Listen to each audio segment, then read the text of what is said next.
Alors voilà, comme prévu, j'ai réuni toutes vos questions des réseaux sociaux qui concernent la bûche. Alors, vous avez été nombreux à me poser des questions, tant mieux, et je vais y répondre maintenant. Pour commencer, vous allez sur mon site, vous avez toute la recette de la bûche qui est écrite et détaillée. Donc pour la première question, Justine Fournier, si l'on veut faire une petite bûche, je divise toutes les quantités par 2, est-ce que ça fonctionne? Oui, évidemment. Faut juste faire attention à en avoir assez quand même. Mais voilà, donc pour étaler le biscuit et pour tout ça, il faut faire attention un petit peu aux quantités et au format pour avoir l'épaisseur de la bûche avec une taille un petit peu plus petite. Voilà. Une question de Marion Fresquet et Agnès Rabanel. Je n'ai pas bien compris comment vous faisiez la déco de la bûche, les pétales ou feuilles blanches limite transparentes. Alors les petites pétales blanches que vous voyez, ça c'est de la meringue. Et les petites pétales transparentes, c'est de l'opaline. Alors l'opaline, c'est le fondant et le glucose monté à 155 degrés. Alors évidemment, je sais que tout le monde n'a pas de thermomètre chez eux. Donc du coup, il faut faut juste attendre que ça colore légèrement. Et à ce moment-là, il faut refroidir assez rapidement la masse, donc sur un papier cuisson ou voilà. Et puis ensuite, une fois que c'est bien froid, ça va être cassant. Et à partir de ce moment-là, quand c'est cassant, vous allez pouvoir le mixer pour avoir une poudre. Et avec cette poudre-là, quand vous la tamisez sur une feuille cuisson ou alors sur un tapis de silicone, c'est encore mieux, vous allez avoir un sucre, vraiment ce petit sucre en poudre, que vous allez pouvoir chauffer au four. Et une fois que c'est fondu, vous allez pouvoir détailler des petites pétales transparentes. Et c'est ça les opalines. Donc en fait, c'est plein de petites étapes, mais c'est assez facile à réaliser. Le fondant et le glucose, vous pouvez en trouver dans les magasins spécialisés ou alors sur internet, ça se trouve très facilement maintenant. Frédéric Julia, pas facile de peser les blancs d'œufs, comment faut-il faire? Alors il faut savoir que les blancs d'œufs, c'est environ 30 g de blanc par œuf. Donc c'est assez facile à calculer. Et si jamais vous en avez un peu trop, c'est vrai que c'est parfois un peu visqueux et un peu compliqué à avoir le grammage près, une petite cuillère à café fera largement l'affaire. Après, si vous avez quelques petits grammes en plus pour la meringue ou pour le biscuit, c'est pas très gênant. On n'est pas non plus au gramme près pour ça, à 1 ou 2 grammes près.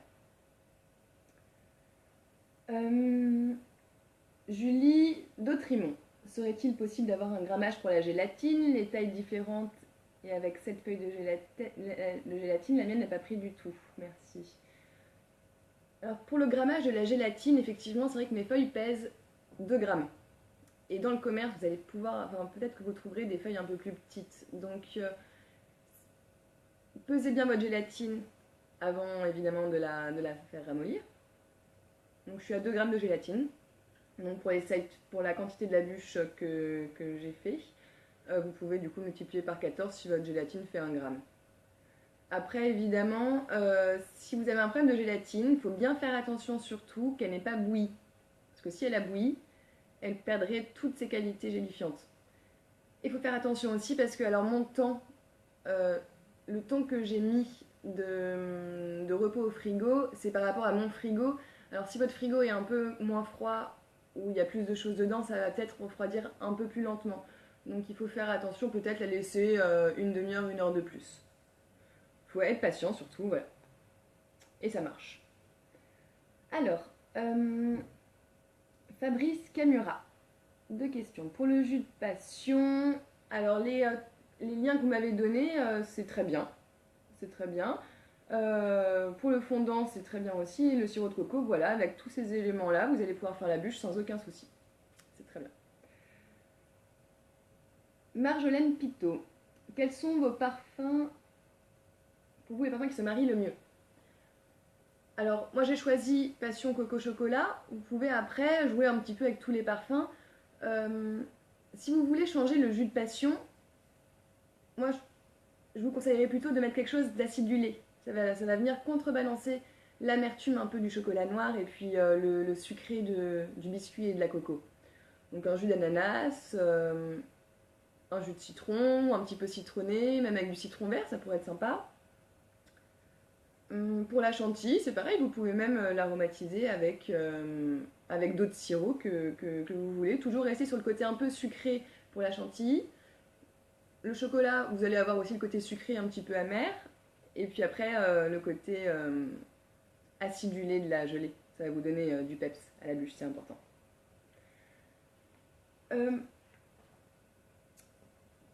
Kirou Nézar, merci pour la recette. Peut-on remplacer le chocolat par du chocolat au lait Jivara, le jus de passion par la purée de passion? Alors oui, pour le chocolat Jivara, ça va très bien s'accorder avec la passion aussi, le chocolat au lait. Ce qui est important surtout, c'est d'augmenter du coup le grammage de chocolat.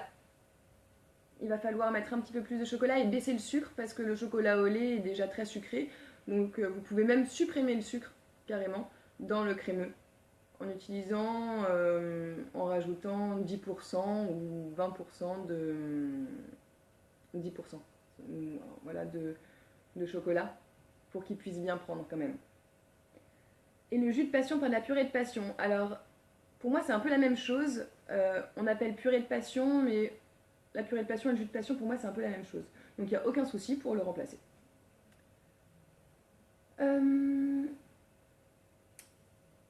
Jacques Sémeillère.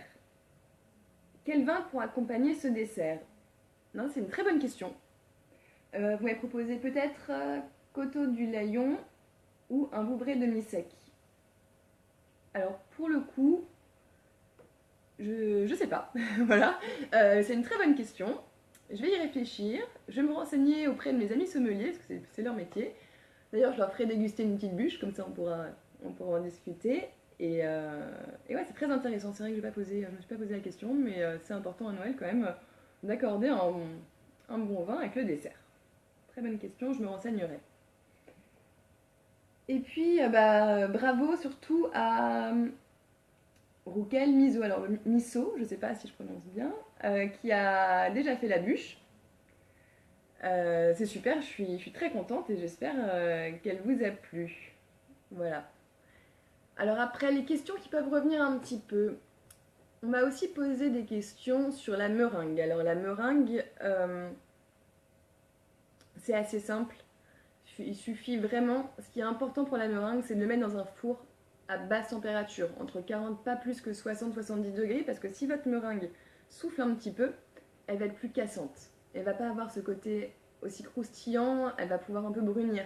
On cherche pas ça. Donc ce qui est important, c'est vraiment de le faire la veille ou de le laisser cuire la nuit, ce serait parfait. Après, si vous voulez le faire le matin et la laisser cuire entre 4 et 6 heures, c'est l'idéal.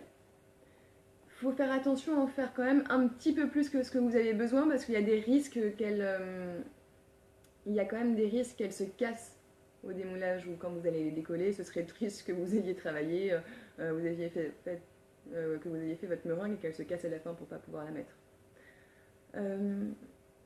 Voilà, quelle question?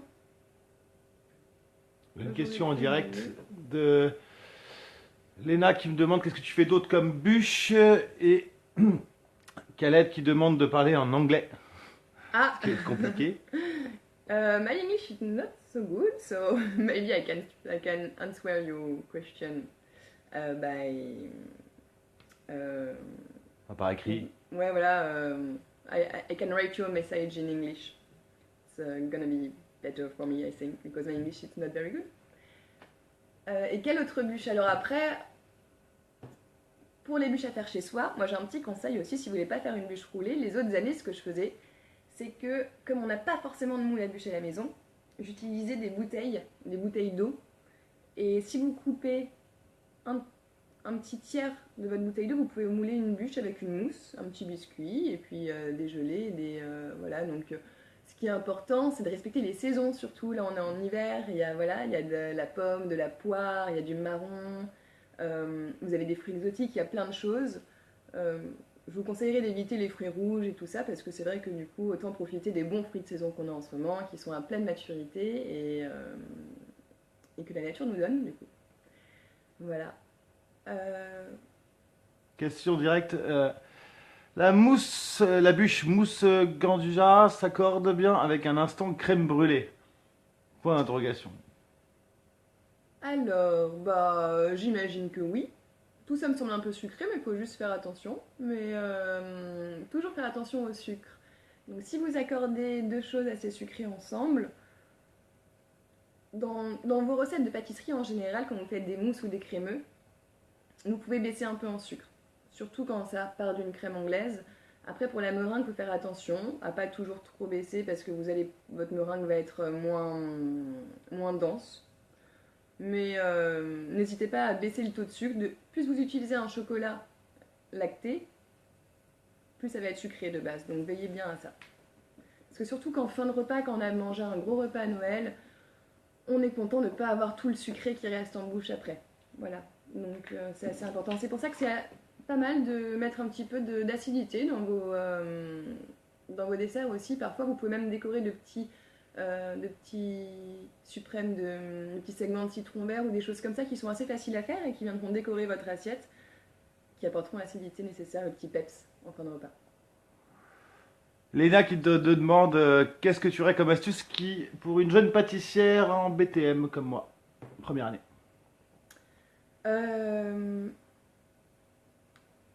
Alors ça dépend, une astuce de quoi? Une astuce pour faire de la pâtisserie dans le futur ou une astuce de bûche?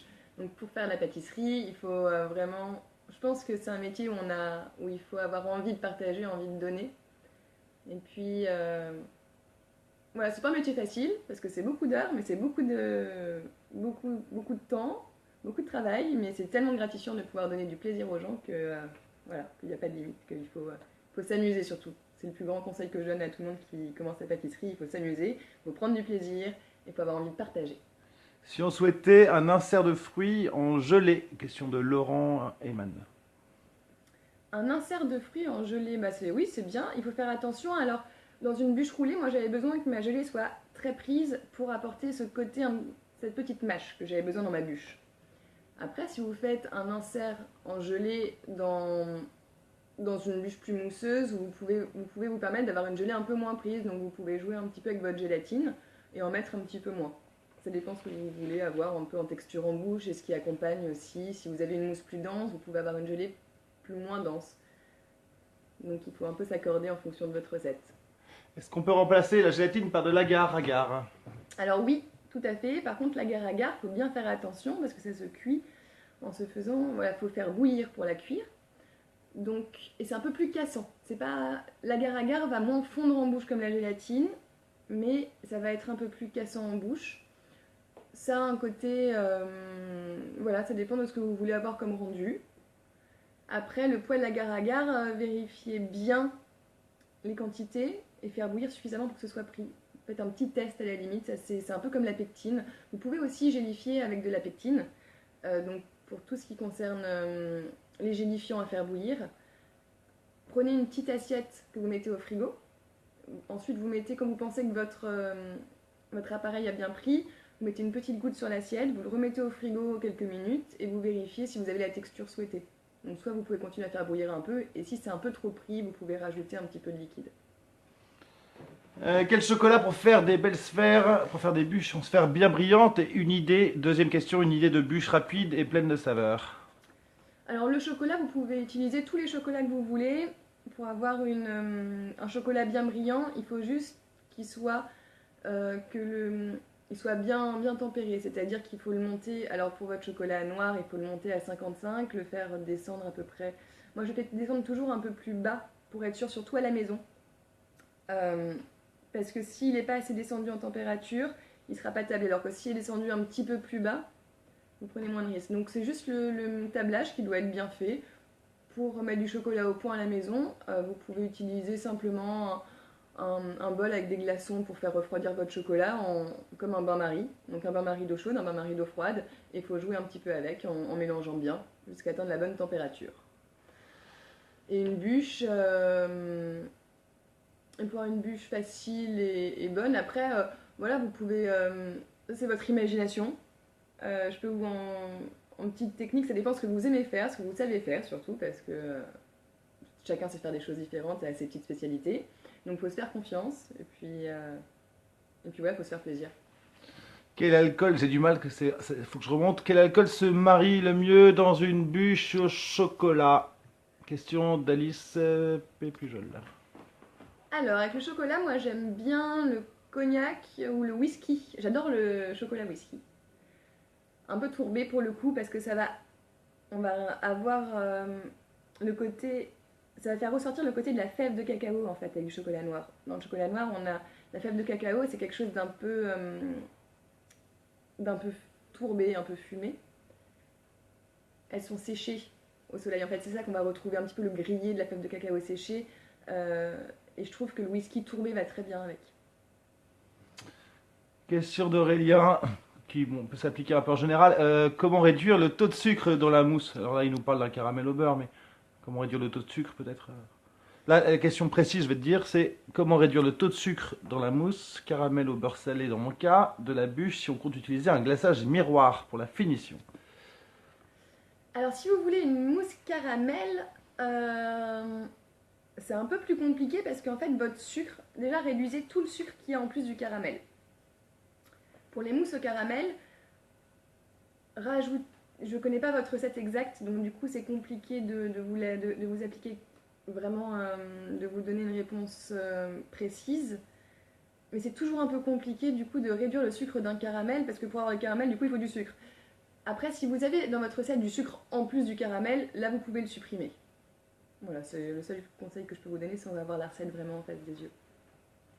Ok, je peux malheureusement pas te donner toutes les réponses, enfin les questions aux autres, ce qui n'est pas lié à la bûche pour l'instant. Vous faites quoi pour le restant du chocolat lorsqu'on fait un glaçage? J'ai pas compris. Vous faites quoi avec le restant du chocolat lorsque l'on fait un glaçage? Ah, le reste du glaçage, bah alors on peut le congeler. On peut le congeler. Ça dépend comment est votre glaçage, mais le garder, voilà, faut le chinoiser, faire attention de ne pas avoir des restants de mousse ou des restants de biscuits ou quelque chose qui ait pu tomber dedans, voilà, ou le tamiser pour être sûr d'avoir un glaçage lisse et homogène. Ok, il y a quelqu'un qui te fait coucou du Canada. Coucou. Coucou. Je suis preneur pour une recette si jamais, la recette est en ligne. Voilà, oui, toute la recette de la bûche est en ligne et puis après je vous en ferai d'autres. Si vous voulez d'ailleurs des recettes bien spécifiques pour d'autres événements, etc., n'hésitez pas, ça me donnera peut-être des idées pour faire d'autres vidéos. Et puis surtout, n'hésitez pas à m'envoyer vos photos, ça me fera vraiment vraiment plaisir. Et puis je ferai peut-être, je sais pas, peut-être que j'essayerai si j'ai beaucoup de photos et de belles photos. Je ferai peut-être une petite vidéo du coup en mettant toutes vos photos. Voilà. Au revoir, à bientôt.